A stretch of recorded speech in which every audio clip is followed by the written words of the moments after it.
And we are live. Kaitlin Lawrence is in the house. Woo-hoo! How we doing, Kaitlin? Oh, I'm good, thank you. Thank you for having me. Listen, we've been very excited about this one. So if you don't know, Kaitlin Lawrence is a special guest that we're going to delve into the condition she had with her heart, her netball career, and how it very much almost cost her her life. Okay, so this is one that we've been counting down for 2 or 3 weeks now. So we're very, very grateful for you to come and be part of this. How you been, Dan? I've been so good, but we always like to do a little, not icebreaker, a little talk at the beginning. Usually this is at my expense. I don't know what's coming. Okay. But remember we were having a conversation and Rebecca was talking to us as well about this conversation and she was talking about toast, right? Yeah. And you go... So Rebecca's our producer, researcher. Go on. And she was going, oh, this morning I had peanut butter on my toast. Which is wrong. And you go, that is so disgusting and weird. Yeah, it's really weird. Go on. And I said, oh yeah, I have Marmite on my toast. Which is even weirder. Oh. Jesus, we've got a feisty one here. Caitlin's about to pop off. And we're going to ask, Caitlin, what do you have on your toast? Is it Marmite? With butter. We could just end the pod there. Yes. Okay, we could just end the pod right there. And that was Caitlin, everyone. Thank you very much. But explain what you have on your toast. So I like my toast out of the toaster on a plate. That's it. Dry. With nothing else? With nothing else, just air. With air? Just air, yeah. And that's what you have when you have a cold? Well, I don't want to make my bread all soggy and wet, like wet bread, like a duck. A duck has wet bread. We're not putting it in water before we put Marmite on it. No. And then, do you know how he eats it? Oh, why are you doing this? Why are you doing this? He peels his toast. Sorry. No, okay. I'm not right, okay. Everyone's going to start thinking I'm weird on this point, okay, right? I don't peel my toast all the time. What I do is I'll take the top off and then just fold back the front layer. Peeling? Yeah, it's nice. Does it upset you to just bite it? Oh, I have my tendencies. Yeah. I like to be different, okay? Listen, I like my toast the way I like my toast, but I'm not putting Marmite on it as well. That's life-changing. Yeah. But even butter, who has butter on their bread? I think Normal. most people. I think this podcast is now going to be about me and my issues in life, I think. That was it. Okay, that was just all the conversation I really just wanted to have on this podcast. Okay, so if you think these two are normal to have Marmite and peanut butter and butter on their bread, comment below. Not all together. No. What about actually Nutella? No, just have bread. But if you have just dry bread, dry toast, respect. Comment below, please. Thank you very much. Right, enough about these weird tendencies from these girls, okay? Let's get straight on to Kaitlin. So, Kaitlin has been a netball player. So, Kaitlin, tell us, why netball? What got you into it? How did that come about? I mean, I was the kid who did absolutely everything. Like I was doing athletics, doing netball, like everything under the sun. Absolutely loved it. And I think when I was younger, I loved shooting in netball. It was my primary school teacher, and just once she was like, "You're pretty good at this," and I was like, "Oh, perfect. I'll do this." I like being good at things. So for me, that was that. Athletics and netball very much were my sports. And yeah, went through secondary school. Played a lot with club, just made so many friends, which is what you want with sport, is why you keep doing it. What was your position? That was goal attack. GA? Yes. Yeah. I googled that this morning. That's probably one of the best positions. Is that like a striker in football? Is that your top kind of thing? Yeah, so I feel like you're going to have your goal shooter who is putting up all the shots, but often they're kind of 6'4", a lot of the time able to stand and take those balls. Goal attacks, we're making all the moves. Goal attack, wing attack were my positions. Okay. And you're making all the moves. Absolutely. We're opening it up, making it easy for the goal shooter to put it under the post. post. Just the best. Absolutely. I did play a bit of goal shooter as well, but is it pitch or court? Court in netball. Yeah. So netball was quite a thing for you growing up then? Absolutely. It was, but I wasn't actually, I was okay at it. But I broke into the Scotland setup very much on a whim. I just contacted them and I said that I'm Scottish. I would love to. We can tell by that strong Scottish accent how Scottish Kaitlin is. Go on. Sound so Scottish. Doesn't sound further the from Guildford Scottish. Yeah. That I really wanted to come and trial. I had the opportunity when I was I think 16 or 17 to Wow. go That's up. really good. That's really young as well. Yeah, got into 21s, under 21s. At 16, 17? Yeah, I think 17. Jeez. And yeah, went to University of Exeter, which Okay. I mean, I obviously chose it because I wanted to do history as well, but Yeah. I chose it because the netball was The netball, amazing. yeah, The okay. netball was insane. Yeah. And yeah, ever since it just kind of flew. High performance program for 4 years. Training. So what did that entail? Was there like time to represent Scotland at like, is it Olympics? Do they do Olympics? So no, netball doesn't do Olympics, although that's what we're aiming for at the moment. Pushing for, yeah. Yeah, 2032 Olympics in Okay. Australia. We'll be there. Absolutely. Not playing. No, okay. We're getting on to that. That needs to stop the clanging there, right? Kaitlin won't We'll be be there playing. with support. Yeah, with she'll be you coaching. Okay. Yeah, you'll be the coach. So we've got Commonwealth Games and World Cup. Okay. So it's you've got each one is every 4 years, but it kind of means that it drops each 2 years. Okay. Commonwealth Games this year is in Glasgow, so it would have been a home games. And that was my aim. That and the 2027 World Cup. So sorry, it's 1 year. Yeah. Weren't you captain also for your University of Exeter? Yeah, up in Exeter my final 2 years. Third year I was captain, and fourth year I was joint captain with one of my best friends, which is just the best. Yeah. What does that make you feel like? It's just so much pride. I think when I look back on it, so much pride, because at the time it's a lot of admin, and you think you've got to get explanations if people can't be at training, so you can tell your coach, and you've got to sort your admin out. Yeah. So, okay. But you look back on it, and it's just an absolute honour, and I felt so grateful that I was asked for 2 years in a row. Is it like a fully busy week if you're doing netball that high up at university? Yeah, so it was usually 2 to 3 hours every day. So it depends. So we had Saturday rest day, but you're always travelling. So I think we would, bear in mind I was down in Exeter. You're always going up. Oh, always. Yeah. Went up to Newcastle on a minibus, so you become really close with everyone you're travelling with. I didn't want to fly. No, bus all the way up. Or over to Norfolk, which is almost that's just as long it's almost just as long. It's about 8 hours each way. And obviously also sometimes you're going there and you're not necessarily getting game time. It's about learning your kind of mindset with that as well. So I think that was just as huge as being able to go there, sit on the bench and actually reflect when it's at that high level that you're not necessarily going to get the game time. So it's quite safe to say then that netball was your life. 100%. Okay. What were you studying alongside that? So I was studying history. So yes. when I tell you that the contact hours are pretty minimal, and then you put COVID in with that, which kicked in during my first year. But because of the level we were playing with netball, I didn't have to take too much time out. Okay. So I ended up travelling a lot up to Bath, but doing history I was maximum 5-6 hours a week. Yeah. Whereas netball was, I think we worked out not that long ago, about 20 hours a week. So that was more full time than absolutely. Of course. Yeah. So when did you realise, actually, I'm quite good at this? Because it's quite hard to look at yourself and go, yeah, I think I've got something here. It's difficult because definitely when I was younger, before I went to university, there was nothing really. I just absolutely loved it. I think when you start playing at the level we were playing, and I realised who I was playing against, because in Bucks, which is the university leagues, all the Super League players, which is our professional league in netball, are also playing in that. And you start coming across big names and you're like, hang on a minute, I'm playing against you. Yeah. I've got to be okay if it means that I'm playing against yourself. I was like, okay, well, this will be fine. Yeah. So I think for me, at no point did I ever specifically look and think, God, I'm really good at this. I just thought, I'm starting to really develop, and having the opportunities when I was going up to Scotland to break into the senior team and actually train with the Commonwealth Games squad, train with the World Cup squad, and have those opportunities was amazing. That's just so cool, isn't it? Yeah, like, phenomenal. To be able to say you've done that as well, and at the level that they're at, and the experience you get from training with them as well. 100%. It's the mindset. Yeah. Like the mindset of everyone up there.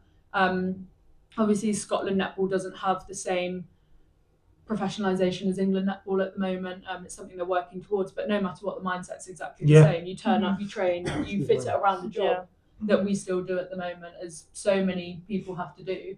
And yet you're making sure you're putting the same hours. It just might mean you're up at 5 a.m. instead of turning up at normal social hours. So if we go to say your age of, were you about 20, would you have been 20, 21 then playing netball? Yeah. Did you see that as that's going to be my career? So it was never going to be my career just because at the moment with netball, it's only just professionalising. But it was always going to be my career alongside law. Okay, yeah. I always wanted to do the two at the same time, which was ambitious. No, this is, But it's what I wanted to do. yeah. Right, so you started to obviously get go into the Scotland setup and everything. When did things start to change for you? Because this is where we're going to come onto the pod now. A video come across our desk. Danny sent it to myself as well, and I remember watching the video, and it was an episode that Kaitlin had done with Gabby Logan, and I watched it back, and I remember texting Danny saying, "Oh my god!" Yeah. And I had to watch it again and again. So we're going to go into that now, and you're going to hear it firsthand, Kaitlin's experience from netball to this present day. So take us through your journey through your darkest time, from when you started playing netball then to when you realised there was something not quite right. So for me, I was playing netball, so got all through university, had the opportunity to be training with the Super League squad, Surrey Storm. I've never had any issues, never particularly thought that there were many problems. I've always kind of been the person you might sprain your ankle and you get back up and you do it. Was very lucky in my career to not have a major injury, no particular health conditions, and there was nothing at all. We were up in Oldham in then was it October 2022? God, I can't So remember. coming off the back of COVID a year I don't later. know. 2023. It is. I've said this so many times. I was 22 Yeah. and it was in Yeah. 2023. To be fair, there's a lot going on. Yeah, there's Right. things are the least in your ones. 8th of October. That I remember the actual yeah. day. I think, yeah, if you've had something so serious, you don't forget the date. No. With like the But the years is Yeah. all merged into one. But yeah, the Yeah. date, 8th of October. And I was with a new club as well. We were warming up. So I wasn't even playing the match. So bear in mind, I've had about, at this point, 4 or 5 years of playing elite high level netball, 20 hours a week. I'm doing a warm up. We're doing the same drill that I've probably done for about 5 years. I felt a little bit nauseous. Thought I'll go and get some water. And the next thing I know, I'm waking up with paramedics in my face saying, "Are you okay?" And I'm Did you recognise what happened? Did you know? No. So luckily afterwards, all our games get filmed, so I had a video of it. But the last thing I remember was just feeling a little bit ill and walking along the back of the sideline, and I then have a complete mind blank until I woke up, which would have been about a 6 to 7 minute gap. That's Unconscious. Yeah. Unconscious for That's- 6 to 7 minutes. really, Okay. really long, isn't it? Yes. Yeah. So you put it in the context. So that part you're just not there. So then you're guessing you're taken to hospital. Yeah. So I believe in the hospital. I felt so fine. I asked if we could stop at the supermarket. I was a bit hungry.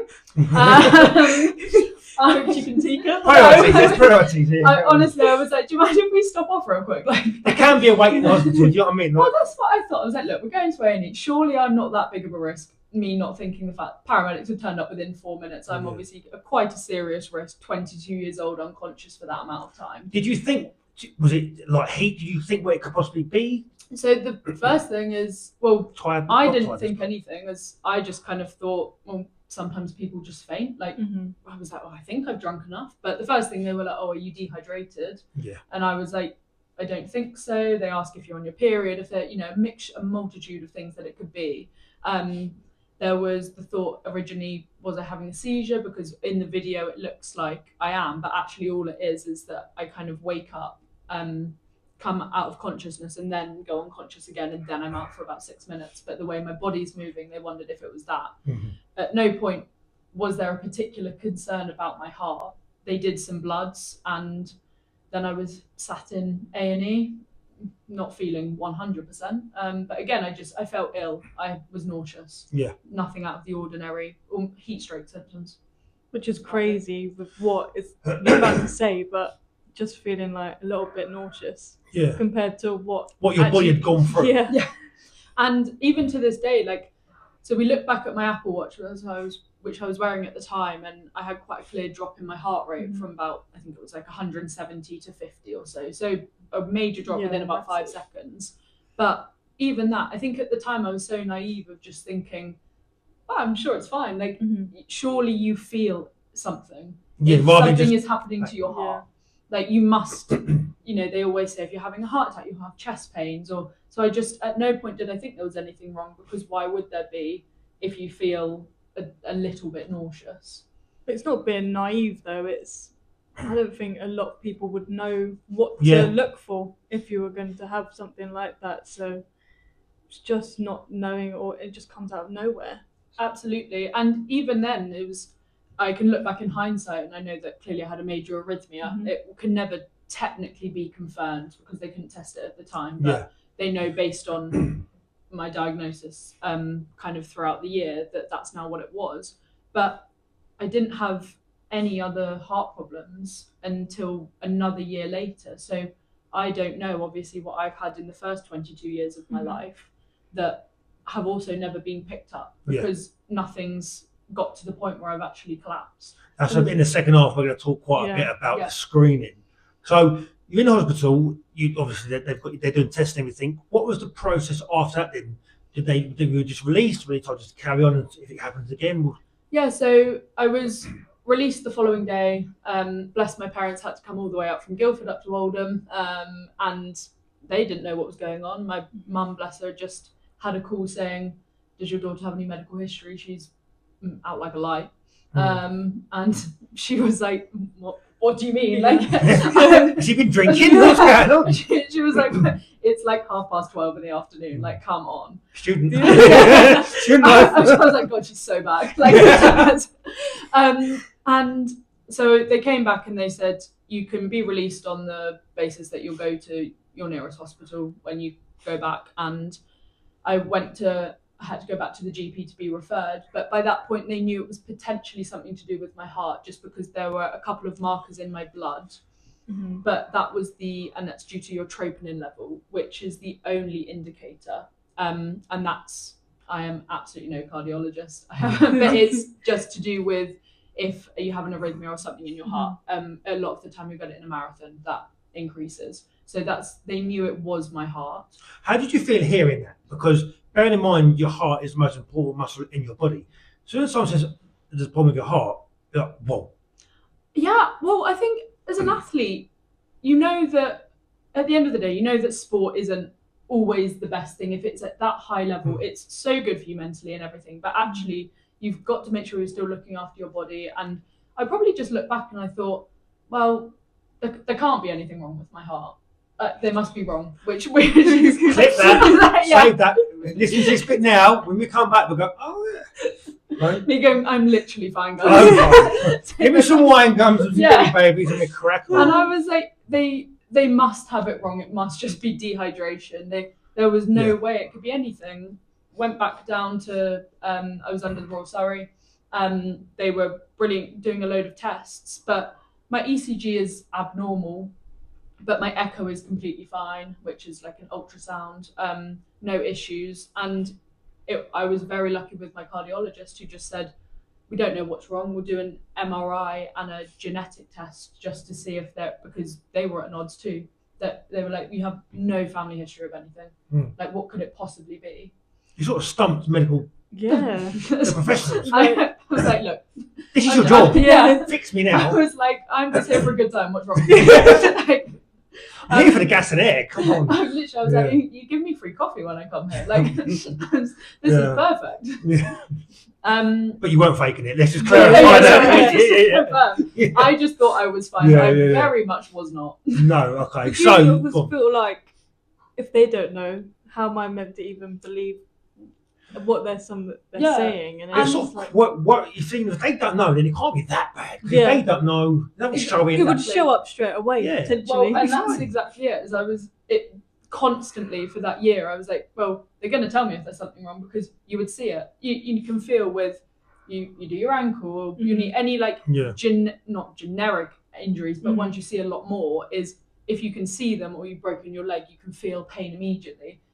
If you can't feel something, you can't see something, it's very difficult to believe that it's there or it's real. So it didn't change the way you went on about your life for the next 6, 7, 8 months. You just carried on as normal. So I wasn't allowed to drive for 6 months. That was That's a big one, it isn't was it? With, awful. Like, yeah. If you pass out the Yeah, wheel yeah. or something. Well, yeah. so I look back now, and thank God that it did happen when I was playing netball. Look at all the other opportunities where it could have happened.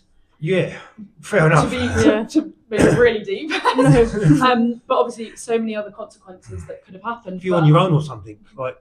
I was so lucky that, I mean, one of my best friends, it was her 18th birthday, so really triggered her that day. Memorable. And she had just done a first aid course, so I was like, well, you can put it in practice. I love your humour. Happy birthday. This is a present for you. Yeah, I'm just treating you actually. I could get you a card, but I'll get you this. But let me go unconscious. How do I make this about myself? I love your humour. Okay, so you started to carry on like the best. No, listen, don't change. The best you possibly could, but without it going. Well, as time passes, I'm assuming you go. I'm fine then. Yeah, 3, so 4, 5 months. it was one of those things that under Surrey Storm and under the NHS, they were really good in terms of a return to play. They said, look, don't play for a couple of weeks so that they can see if anything else happens. And by the time I came back, I was out for maybe 2.5 months, which at the time, obviously, you're like, this is the worst thing in the whole world. You know that, It's horrendous. But you look back and actually, maybe 10 weeks is absolutely nothing in hindsight. But it was, and obviously for them, they were like, well, you don't need to rehab anything. So it's similar to almost a concussion protocol. See how you feel, see what we're looking at. The doctors, I had no issues. I didn't have anything wrong with me. And then in the January, they said, we'll just put in a loop recorder, which is just a really, really small device that just checks your heart. Where do they put that in? So it's right, just almost above your heart. So it's Out on the not outside? above your Did you heart. have to have surgery for it? So a tiny, painful, but it was just like local anaesthetic, just to pop it in. It was about 10 minutes. The shivers are coming. Yes, I was so dramatic about it. Guys, this is the worst. It was then as well. I had that the next day. I had my nan's funeral, and I had and honestly, 2023 can leave like that. That was, and I had just had like a week of exams. The Thursday I had the surgery. The Friday I had my nan's funeral. I was like, what a way to start 2024. Yeah. I just remember at the time I was like, it can only go up. And boy, was I wrong. Again, hit that. We'll come back to that. Jesus. But, so 2024 was lively. Yeah. So the least. Like just punched left, it was right, then. centre. It was fine until August. I don't know if I'm ready for August. I wasn't ready for August. 2 hours of just on 2024, 23. So this little device, what does that do? Does that just give them information? How do they track that information? So, modern medicine is insane. I had a phone. It was just like Bluetooth connected. So I was like a robot. I was literally Bluetooth connected to the Royal Surrey. And you could put in if you ever felt ill, and they would call you if ever something came up. So it would almost a constant ECG. Wow. Just checking. It's insane. I can't put a USB in the right around. This is where we are now. Yeah. She's got a hospital speed dial basically there. I feel so important now. Yeah, like you don't just lean on the phone and start ringing them. Oh no, sorry. Sorry, guys. Sorry. Yeah. Okay, so that's monitoring you, but then that gives you peace of mind. Well, exactly. It gave me complete peace of mind, and it's not at the time that's not a defibrillator, so it wouldn't be able to do anything. It's just constantly monitoring. Like a 999 call. Well, it's exactly what it is. Yeah, so it's a tracker. Yeah, GPS. Find my heart, find my friends. Yeah, one of them, literally one of them. On Find My Friends. Oh, that's what she is. What's she doing today? Right. Okay. So. I love your humour, but we spoke about this off pod. You have to laugh at it You have to laugh. It's going to go dark in a minute, guys. Okay. Yeah. Right. So 2024, you're wearing this little thing. You're Bluetooth in hospital. Carry on. Where do we go with this? So I went back up to Scotland. So I was back playing the highest level within about 3 months. Just training. We didn't have any. There were no major competitions that year, so it was a lot of friendlies. We were trained a lot up there, training down south, still with Surrey Storm, doing all their prep work. So I was back training probably like 10 hours a week. So nothing on what we were doing at uni, but what I would have been doing generally. So nothing had to change. I was doing some law exams. There was absolutely no reason to think there was anything different.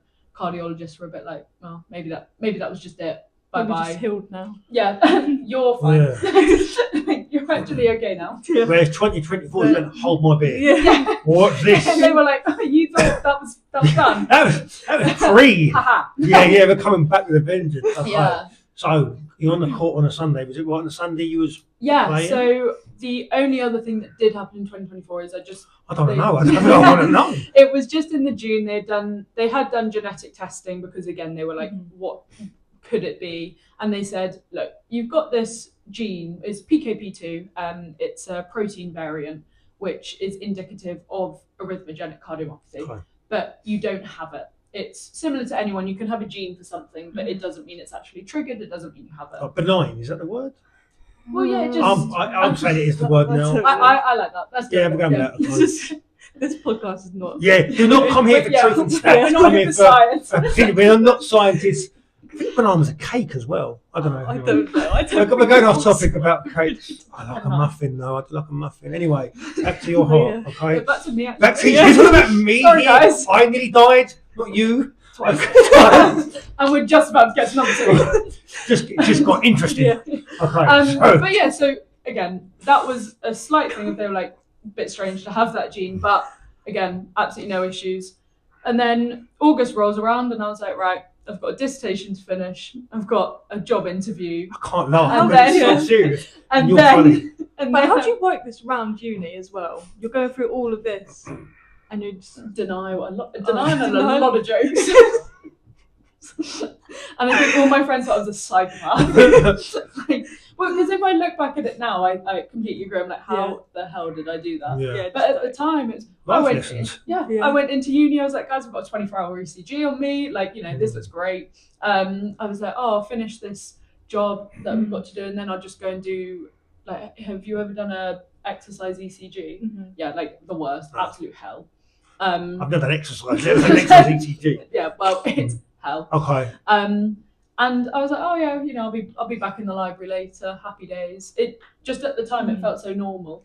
I think that helps though, getting through it, is you being able to joke about it. Because if you didn't joke about it, even though it was really, really hard, I think it could have been a bit Carries you harder through, for yeah. yourself if you weren't having that dark humour and joking through it. Well, definitely because it is the whole thing of like you will just cry. No, exactly. It's dark humour, then there's Caitlin's dark Yeah, humour.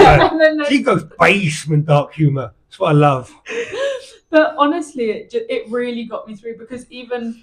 You know, bless. I then said to my parents, and they were like, "Dufal, that's actually not funny." And I was like, "Okay, yeah, maybe the wrong." So that's where the line audience. is it? Okay, that's the line. I was like, Glad okay. I know. Yeah, I was like, okay, let's whittle that down slightly. I'll go back to my friends. I was like, guys, you have to laugh at my jokes because it happened to me. So like you've got to do everything for me. Like, and I was like, I'm Mom, lucky to be here. Yeah. Come on, enjoy this. literally, I was like, look, guys, I'm at this point. This is just we're counting days. We're lucky to be here, so let's be happy. So I got into Reddit. I was like, I can do all my shopping, like you know, because this is just extra days now. Yeah. So Yeah. that was great. That's what we spoke about, extra Yeah. days that you shouldn't have. Yeah. 100%. You just take them all Yeah. Yeah. to the fullest. So we're living on borrowed time, but you Yeah. are nicking time. I'm like You are but- shoplifting time by the dozen. I know. But it's. I mean, we'll get onto it later. It's just the way it's changed my perspective of life in general, Mhm. which is obviously so deep from what we've just No. spoken about. No. But, like, No, but we will come shoplifting on time, to that.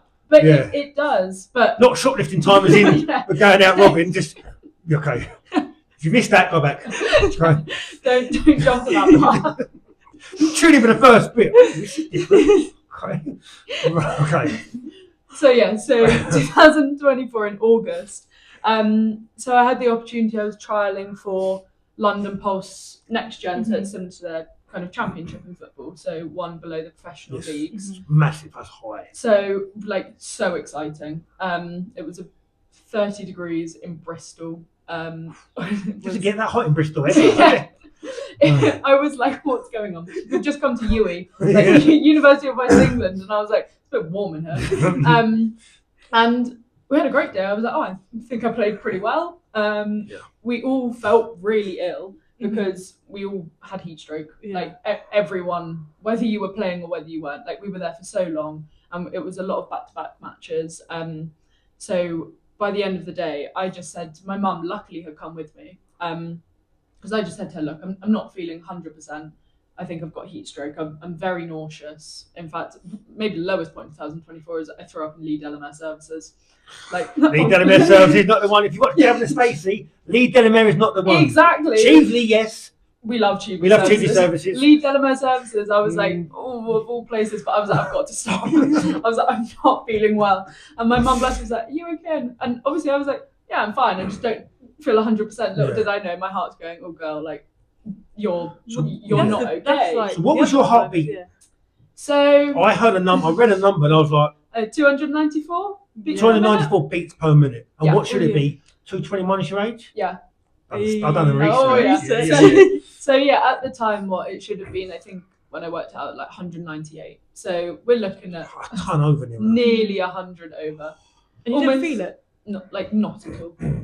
Like there is no point that I can look back to that day. At the time, because obviously I know now it's been a year and a bit, but at that time when I then got a phone call a couple of days later, I couldn't think at all where I felt ill. Mm-hmm. I was just like, I honestly, I was like, God, I'm unfit. Like, because we've just been playing so much. You couldn't feel it coming for your chest, you know? Like, Yeah. No, and like I get that a lot. I mean, you know, when you're hungover or something, so you're dehydrated, Yeah. like everyone gets Yeah. it. Yeah. Because that's like the first thing I said to my cardiologist originally. I was like, oh, I get that when I'm hungover, yeah. And he was like, well, yeah, so does everyone, but like, yeah, like This is different. Yeah, and I was like, oh, okay. Yeah. But I didn't get any of that. I didn't feel it coming through my chest. I didn't have chest pain. You didn't pass out? Didn't pass out. Did your little tracker thing? So that's why they knew. Oh. This was beep in the Yeah, hospital camp. So Mate, yeah, we got so something we're making going the on connections Yeah. now. Yeah. That's what it was. So on the Sunday, Yeah. you're playing, Yeah. Mhm. and on the Wednesday, they said to you, Yeah, so either the Tuesday or the Wednesday. Tuesday, I literally Wednesday. cannot remember. So went home on the Monday. I was like, happy days. You know, I just handed my dissertation in, so I had nothing else to do. Prepping for, I think I had a job interview maybe, or just prepping for some final work. And yeah, Tuesday or Wednesday, I was out playing tennis with my friend, completely back to normal, felt fine. And I got a phone call, didn't pick it up because it was a number I didn't recognise. So obviously, yeah, it was like this. And then they called me. in again. Exactly. And then I like had another 2 times they called me, and I was like, mate, okay, clearly someone wants to talk to me. And then That's what the phone is, yeah. you know? Like, Yeah, funny that. Yeah. And I never pick up, and now I have to always pick up in case it's the hospital. But that'd kill me. Uh, Well, funny that. funny you say that. I don't like most in the Funny phone. you say that. If you Guess don't, what it will we're kill you. about to That's come the on issue to. here. Okay, so they rung you. That's what rung you. And I picked up, and I was, you know, they said, "What are you doing?" I was like, "Oh, guys, I'm playing tennis. I'm about to win. Like, I'm really busy." And they were like, "Oh, you got to stop." I didn't, because at the time I was like, no, I've got to finish this game. Like, we've paid for the court. Like, other students. I'm not wasting this money. Yeah. And obviously they didn't want to tell me how serious it was. They were just like, would really love if you maybe wanted to come into the hospital quite urgently, please. Come into A&E. We just need to check something. Yeah. And I was like, sounds perfect. Put the phone down, finished my game of tennis, washed my hair, took my nail polish off, made dinner, turned up about 4 hours later, and they're like, literally, where have you been? Like, and obviously, again, it just shows I thought there was nothing. Yeah. I was like, this is absolutely fine. And in A&E, they said, we're going to take some bloods, and then you've actually got to go to the coronary care unit, which is the like high intensity cardiac unit. And I didn't Even then, it's like. Did it not even click then? I think what all clicked then is I was like, oh, maybe there's something not quite right. Is there snacks up there? Yeah. How long am I going to be here? You know I what was mean? like, look, have I got to have hospital dinner? In the Will you nicest do way Uber Eats? possible. Can I get something sent in? I was like, look, there's an M&S downstairs, so might just have to pop myself down there. So, honestly, thought absolutely nothing. And they just said, at the time, what were you doing on the Sunday? Told them I was playing netball, and they just said, you've had a major arrhythmia. And if I'm being honest, even then, I was like, what do you mean? Like, okay, so my heart went out of rhythm a bit. But again, you don't feel anything. Not the seriousness of what they were saying at the time. And then they said, went to 294. And I said, that's incorrect. Record. Yeah. Yeah. You go, where am I on that list? Yeah. Literally, I was like, do I win? Like, But they asked me, so how did it feel when you passed out? And obviously I said, well, what are you talking about? And they said that your heart rate went to 294 beats per minute. You will have passed out. Why did you not kind of say anything, or how were you feeling? And obviously my only response was, I don't know what you're talking about. I feel completely fine. Yeah. How serious was 294 beats per minute for that time, for that few seconds? So yeah, for 11 seconds, I should be dead. That's mental, isn't it? Sorry, it's not funny, but like no, but there was a moment there where we had to just go, yeah, this is serious. Yeah. Like, it was unreal. But again, for them to say to you, you should not be here. Yeah. You should be dead twice. Mm-hmm. You start thinking, I'm like a medical science mystery here. Mm-hmm. It just, it's so grounding, but I just couldn't believe it because there's you felt nothing. There's still that thing of you feel absolutely fine. How am I meant to believe I believe the seriousness of it, but how am I meant to believe that that's what's happened in my body when I don't feel anything? So what would normally happen to them? They pass out, their heart would just stop because it just can't do any more. Yeah, so usually what you'd be looking at is at least probably someone passing out, if not having cardiac arrest. Is this like the Christian Eriksen in football? Yes. We spoke about that earlier off pod. Yeah, so he had a cardiac arrest. I don't think he's got cardiomyopathy, but there was a previous male footballer, Fabrice Muamba. He's got my condition. That was the first time Yes. in football that he collapsed on the pitch. Yes. Bolton. So and everyone thought, whoa. Yeah, so that's exactly what happened to me the first time, and then the second time I essentially had something very, very similar, but I didn't have a cardiac arrest, and for some reason I didn't even pass out. Yeah. I lost my heart. I have no idea. You must feel as much as it's broken your heart, it's special because it's for whatever it's gone through, you're still here. Yeah, which is phenomenal to go. Look, people have died for less. Well, absolutely, and I have no answers for that. I don't understand why I am, but I feel so incredibly grateful that I get to be here, and now I get to talk about it and actually look at what we can do in the future. Yeah. Well, we're gonna put a break in there now because we've got so much going into the second half. Honestly, that first half was phenomenal. Okay. So good. So join us in part 2 where we go into how Kaitlin has dealt with that and how Kaitlin has taken her story to Parliament and done something very, very special. So join us in part 2, people. And we're back, guys. If you could hear what we were talking about off pod, right, it's a whole 2.0 her journey, honestly. This girl's got some stories. Like Patreon. It is a Patreon episode, honestly. Right, we're now going to go ahead back in the game. So, let's go back to, I don't know where we left off. You were in a bad way. Let's put it that way. So, you'd just been told the news that you could never play professional netball or netball again. Yeah. How did that make you feel, bearing in mind it was your life? So, I think the first thing is that it wasn't even there were no cushy words around it. There was nothing. It was, in order to save your life, you cannot play netball again. And I think if I'm honest, I've blocked it out in the sense of I remember exactly where I was told it, because they also said we actually have to look at whether you can do law. And I was like, you can't take everything away, just in terms of its stressful job. And I said, that's not happening. I was like, look, if you're going to take one, and with the netball, I think even so, I was like, there has to be a way I can do it. I've got to find a way around this. Like, there has to be something. If I can just play goal shooter, and so you're moving a bit less, will that reduce my heart rate so that I can play? There must be a way. I think at no point in that moment did I think I'm definitely not playing. I was just like, there has to be a way. Obviously, I was wrong. But you go from playing everything to nothing to suddenly they've just taken that from you. It was in by the time I was called, 24 hours. Yeah. It was just, actually, something you cannot love. Play. Yeah, you can't absolutely love. No, not at all. And I think in hindsight, it's complete grief. And I've definitely gone through the stages of grief.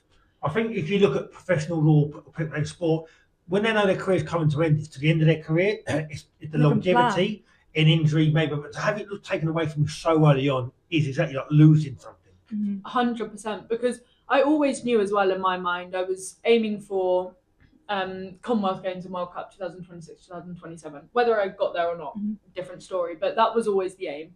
And then it would be looking at, right, I'm pursuing law, and I've always wanted to be a lawyer since I think I was about 10.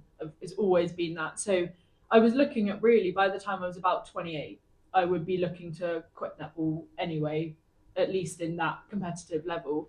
But to then be told that any dream that you have of playing at that level, and even the routine and exercise, because it wasn't just netball, it was, we've got to completely reevaluate how you exercise.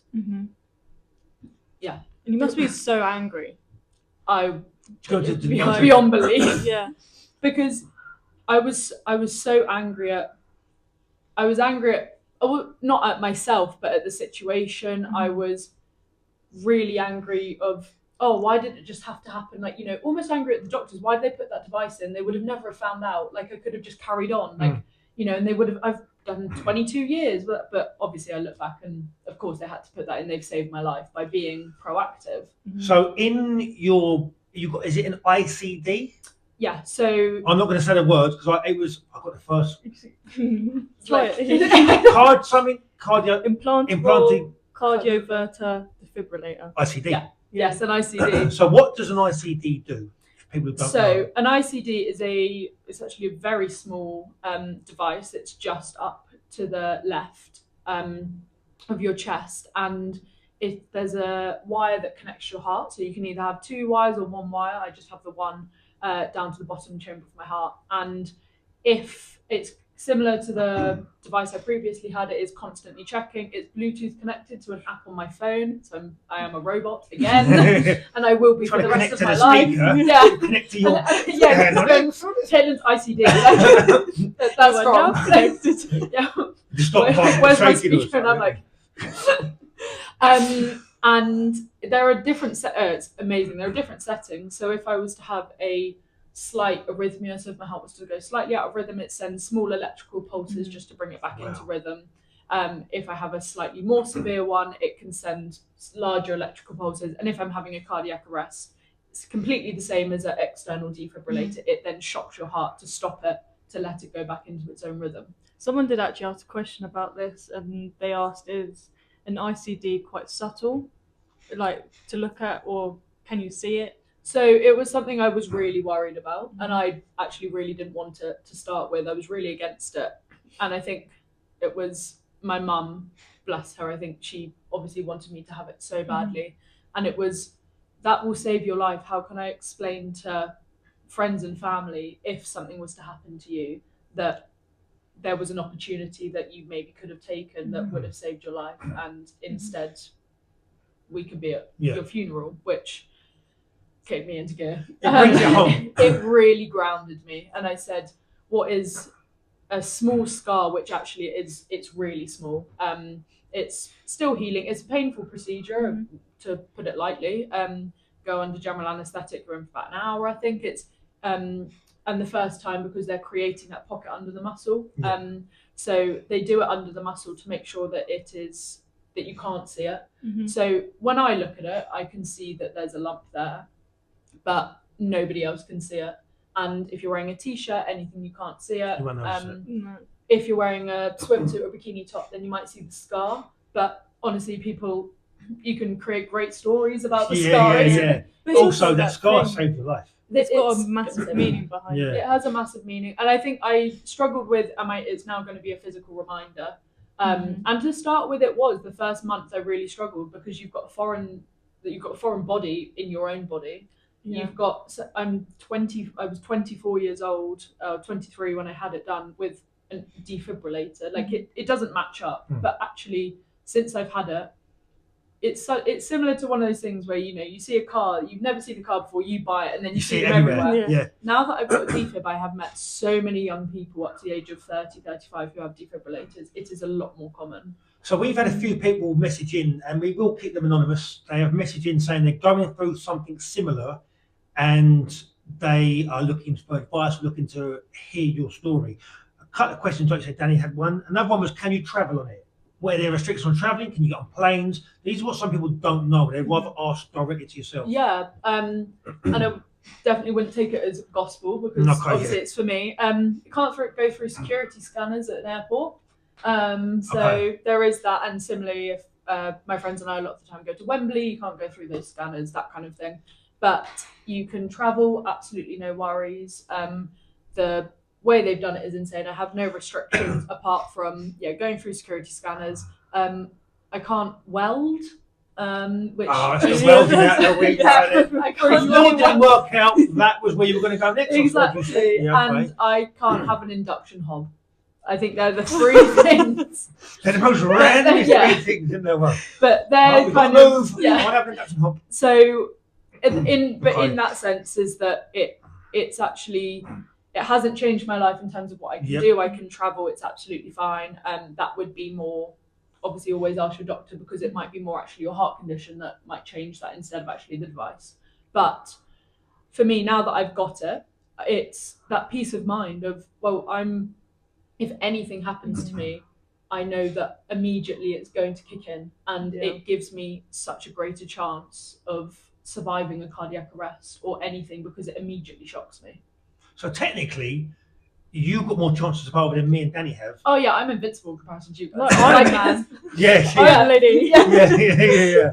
Okay, so that's phenomenal, then, isn't it? Really, how that can come about. Really. So I think a few people were worried about how they can live their life like that. Yeah, and I had the exact same worries, and it's so difficult when you don't necessarily have someone to speak to. And I had actually spoken to someone through CRY, Cardiac Risk in the Young, about it, which I know we'll get onto. Yeah, we'll move on to that now. Yeah, but I had been able to speak to someone about that, and also my cardiologists were great. They said that they could have changed the location of the scar so that it could be more hidden. They are very good at also making it very, very small, very subtle.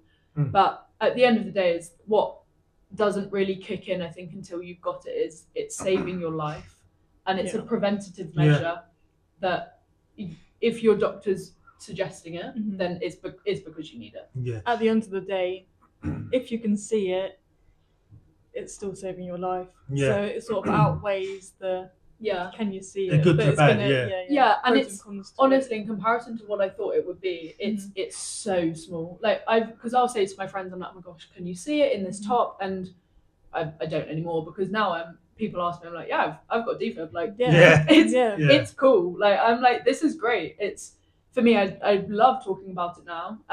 But at the time to start with, I was like, oh gosh, can you see it? And they were like, could not see it at all. Yeah. So Kaitlin just mentioned CRY. CRY stands for Cardiac Risk in the Young. They're a charity that I will be honest, I'd never heard of. Didn't know anything about them at all. And obviously with the research of this pod, I had a little Google. And some of the stats I read, I've got two here, they were phenomenal. And it actually brings it home how important your heart is and what CRY do. So first stat is in the UK, 12 apparently fit young people aged under 35 die suddenly from undiagnosed heart condition. A week. 12 a week, just like that. And when I heard that, I was like, have I read that right? And then the other one was, this was really bad. 1 in 300 people screened by CRY will have a potentially life-threatening heart condition. 1 in 300. So if you're in a stadium of 60,000 people, I'm not going to do the maths. There's a possibility of 1,220. That'd be good if I'd set that up, by the way. But that is how CRY and what they do for young people is phenomenal. Now from 14 up. Now we spoke to CRY earlier on, and they couldn't have enough good words to say about yourself and what you have done for them, and regards to telling your story and having other people relate to you and your story. And it actually goes a little bit stronger than that in regards to your name was brought up in Parliament and the screening. So I won't tell this story. You tell a story about how your name came up in Parliament and what you have done for the future of netball. So I'll start. I feel like it's easier to start with the netball. I think I was quite shocked that I was playing at the level I was and we didn't have cardiac screening. If I'm honest, again, I had never heard of cardiac screening really. I started to look it up and I was like, oh, it's in all the men's sport, fine. And then I started to look it up and they have it in England netball in the senior, for the senior setup. I think it's in women's football in the top, probably in WSL. But it's not trickling down, and it's a cardiac screening is essentially an ECG. It's a very non-invasive test that can save your life, or at least can tell you if there is something that needs to be checked further. And I was extremely lucky. I reached out to the Netball Players Association, who are a union for the players. They've done incredible things with pay, insurance, all of that kind of thing. And I said, I've got a new challenge for you. I explained my story because originally they were like, oh, you signed up as a retired player. And that really hit home because 23.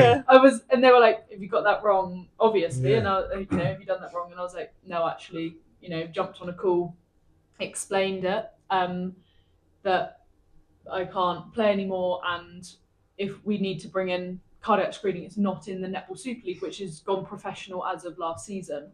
And the work that they have done with me to get me the meetings with the directors of Super League and England Netball, the Super League turned around and said, it's on our list and it's a priority.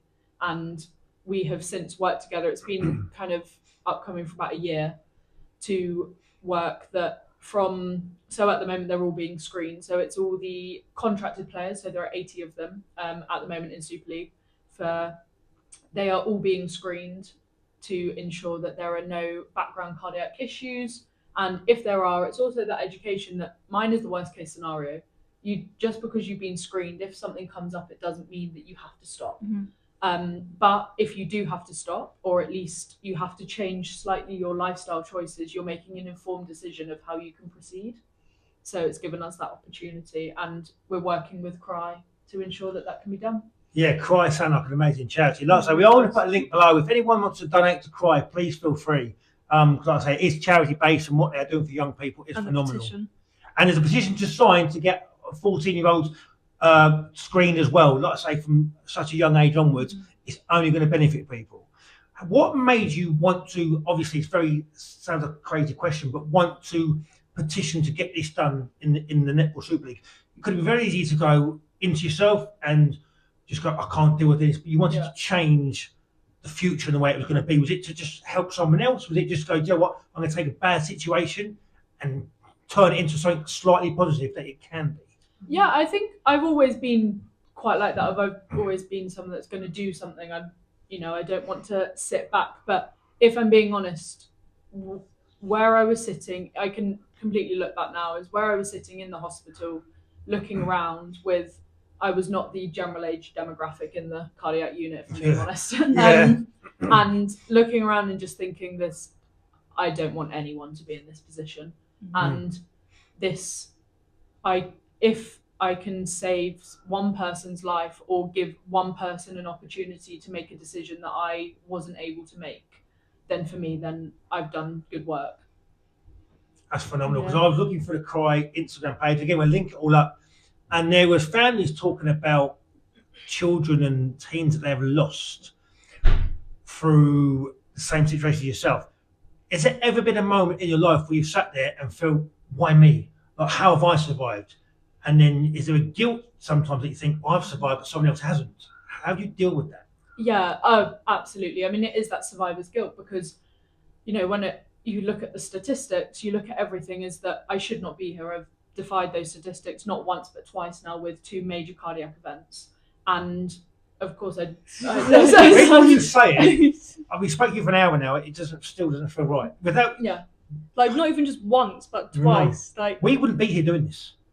We would never have heard of you. No. Well, and that's the thing, is that I've got the opportunity. I'm in such a unique position where I can speak on behalf of, or not on behalf, but I can speak in solidarity with the people who have lost their lives, where I'm looking at, I've lost a part of my life. It's very different. I've never lost a child. I haven't lost a family member, but actually having a different perspective of, this is what's happening now. I've lost part of my life, but if I can continue, I want to be able to do it for all those people that should still be here. Gives you like that motivation to be like, I'm going to be able to go and change something that 12 a week. Yeah, it's mental. I think I saw that, and especially when it says a week, and then you actually think 7 days, like it's more than one a day is young, physically fit people as well. And that's the other thing, is if I look back, all of my friends, I had a lot of netball friends, but even my home friends, and we look back and so healthy, so fit, and like sporty. There was absolutely nothing wrong with me. So you look at statistics that generally with a lot of health conditions, why would it be me? It shouldn't be you. You're not the first person to look to. You start looking at heart conditions. You start looking at arrhythmogenic cardiomyopathy, which is what I have, and it is exercise, and exercise can kill you. And I want to say a joke there. No. That's why I don't exercise. I wanted to. I tried to keep it in, but I couldn't. I had to come out with it. Oh, I've ruined it now. It was just there. I'm not Is gonna it low hanging I was fruit? going to go for a run tonight, but you know what? Tonight. On your It's raining. tomorrow, but on that information, I don't think I'm going to run now. Yeah, I think you should stay home. Yeah, it saves my life staying in. I'm in now. There you go. Okay, so just to hear that inspiration alone is phenomenal, And like I said, I said 2 or 3 times, you coming on the pod, so many people have reached out to us with questions, So many, yeah. and I think you've got a few questions there, haven't you, Dan? What Q&A questions? Q&A questions, yeah. Q&A questions some- time. Yeah. I think you We answered got- a couple of you gone, but some of Yeah. them were some of them were deep as well. So we got one from Machi. How did you navigate the news of not being able to play sports? Obviously, you've answered it already a little bit, but I think not being able to play sport is it's definitely something I'm still navigating. And I actually had an appointment earlier today, and I was talking to one of the therapists. Is that time heals all, and it sounds so silly to say because But it you want does. a quick fix, and it really does. But in that moment, I think for me, starting this work with Cry, it gave me a different perspective. It gave me a different reason. and a purpose. It gave me a purpose because my identity was netball. I thought, all my friends love me. I'm playing all this netball and stuff. And it's given me a newfound relationship with all of my closest friends who are like, that's not your identity. It's not your only purpose. But I think I started a new job about a month after I got the diagnosis, having an opportunity to almost like reinvigorate my life with new purpose was so important. And obviously it comes with a little bit of denial and anger, and you have to absolutely go through all of that. And I pushed it away for so long, and I was very down, fortunate. and it will just come. Well, exactly. It comes Yeah. straight back up, and I went to therapy. Did to that talk help it through. therapy? Yeah, because you're forced to talk about it. You talk very openly now. Is it because Yeah. you say time has helped you to go, I can come on this podcast, I can go on the BBC because I'm talking about it in a positive way you can do and what you've done to change things? Definitely. And also we're now looking at a year and a bit on. It gives that time, it gives that perspective. It's not long though, is it? Like, No, in the grand scheme Yeah. of things, no. But I definitely think I looked to where I was this time last year, and it was just before I'd reached out, I think, to the Netball Players Association. I was really struggling because, of course, when I was at work all day, I didn't think about it. And then you go home, and usually you would go to training, or in the morning you'd usually wake up and go to training. And filling that time in those moments was really hard.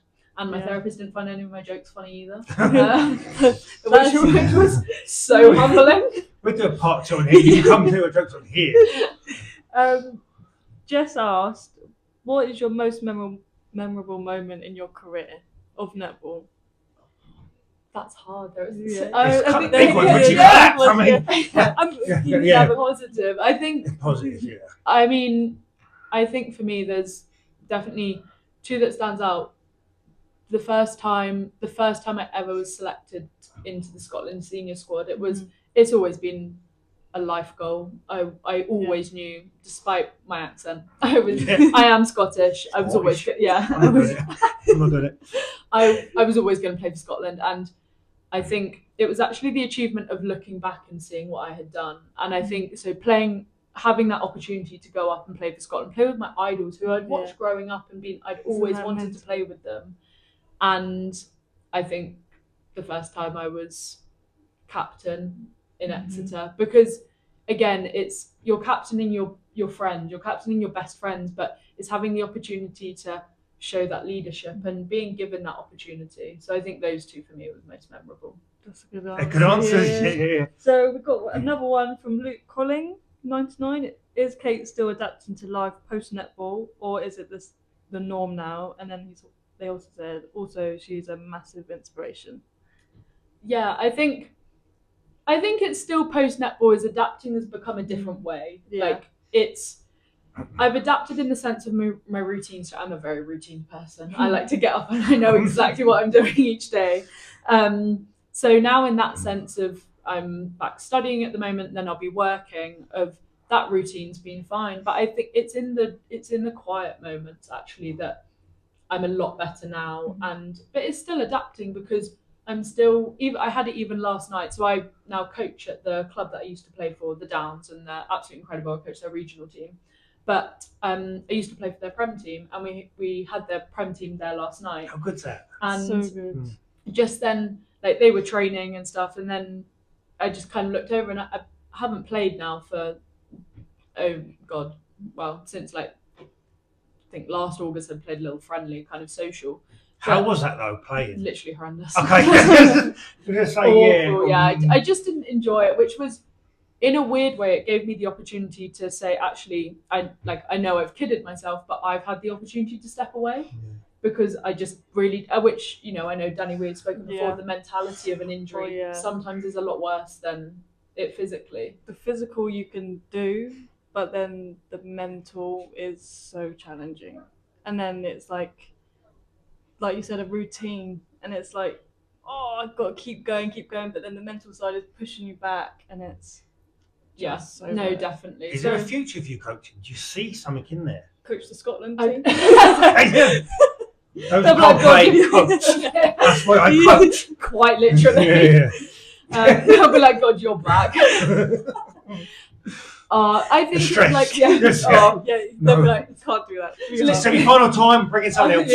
Like we had, I think it was just before Christmas, like with coaching, we were playing a game and we won it by 3 in the end, but my heart rate was through the roof. Oh, yeah, but you've got a machine now. Yeah. Girls. I was like, beta blocker once, got a machine ready, like, it's going to overtime. I'm ready. I'm wired. Yeah. I'm going.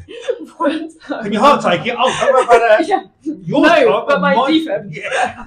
He can. I love it, and I never thought I would enjoy coaching because it was my mum and my old coach who were like, just do your qualifications. Like I only did them last year because I was like, I'll play and then I'll be a lawyer. I'll do that and then I'll do that and then I would, I've always wanted to do law, but the coaching I never thought I would enjoy as much as I do. I absolutely love it. The squad I have are incredible and I love them to pieces, but being able to actually be by a netball court, I never thought I'd even be able to watch netball again. I couldn't watch it. Is it falling back in love with the sport? Not that you fell out of love with it, but it's taken in like a different way though, because I'm not in love with playing anymore because, as I said, I got on court and I was like, this is the worst. I don't want to be here. But I've always loved the tactical side of it and actually seeing, where you can put players and ensure that they're, training in a certain way and doing that. So having that from coaching and being able to love it and be stressed and be like, oh my goodness, we've lost the ball, or that was incredible, but just from a coaching perspective. Do you look at the game differently coaching? Yeah, massively. Yeah. And I also look back on what I used to do. It's like, obviously as a shooter, and now if it's like we miss a goal, I'm like, oh. And then I would be on court, and if I missed a goal, I was like, oh, I'm really sorry, but like, don't hate me. Like, I'll do better Looking next across time. to the manager, going, being like, please don't take me off. Okay, it's complete. Yeah, I look at it in a different way, but I'm so glad that it was my mum and my old coach who told me just to do it, because they were like, if you do it now, it gives you that opportunity to stay connected to the sport and stay connected to your friends and stay connected to That's people. the important part. Hearing the way you still talk about it, you're not done with netball. Do you know what I mean? There's still that passion there. Absolutely. And again, like you say, you've got law, you've got your exams coming up for law as well. So you're still very driven. What you've been through, people aren't going through the lifetime. You've been through it twice. You're in your 20s. Yeah. I'm like, guys, give me a break. 30 just going, wait till you come to this one. Like, please. Yeah, 30 just going, hold my beer. What's coming? If it can not. Give me a chill one. Have a nice quiet one. What else you got then? So from Anonymous is, can you still exercise even though it will be limited?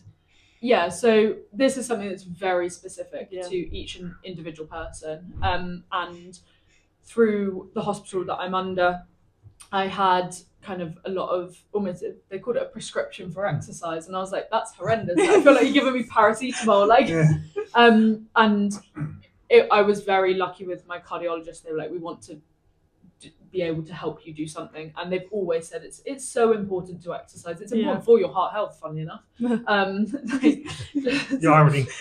Well, exactly. Chocolate was also really important for your heart, so makes it happy. Your favourite. So I like that one. So I'd say in terms of each individual person, it's very specific, but I'm allowed, my zone 2 runs. So if it's ever a bit slower, that's what I blame it on. I'm like, no guys, I have to be at that pace actually. But it's just given me an opportunity. I couldn't for a while. They were like, oh, you can go on walks. I was like, excuse me? Like, I've been doing 20 hours of netball a week. What do you mean I can go for a walk?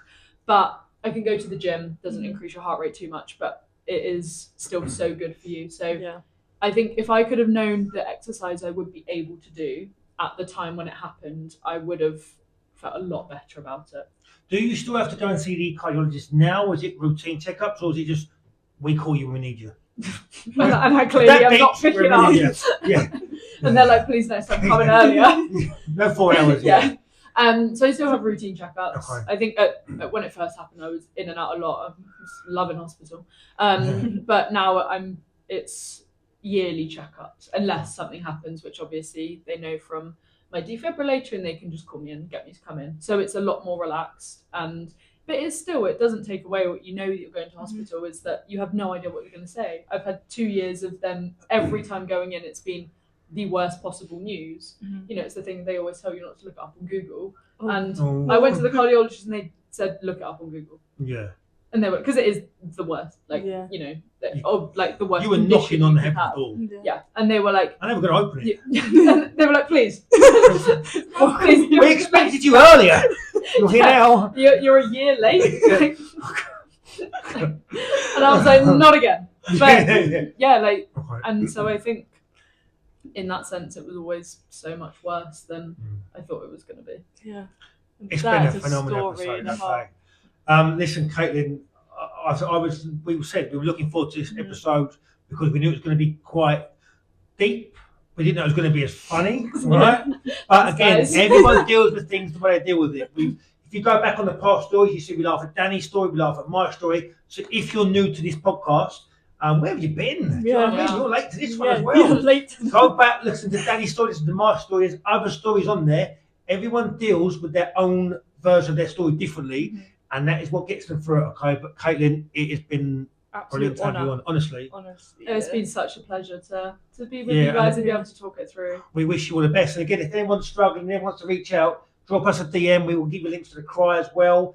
Please look at this charity, follow them. If you've got a couple of quid, donate, please. Honestly, what they're doing to change young people's lives and keeping young people alive is phenomenal, okay? Kaitlin, thank you very much. Thank you, guys. All right, guys, if it's somewhere down here, there's going to be a like and subscribe button. If I point here, Danny's going to put it over there, okay? So, I know. So it's going to be somewhere like, okay. But apparently you've got to click subscribe because that's what gets us recognised a bit more, okay? Listen, I come here just for the free chocolate, okay? Listen, thank you very much. It's good for me to hear that, okay? Listen, guys, I've been Blaine Conway. I've been Danny Parsons. Bosh.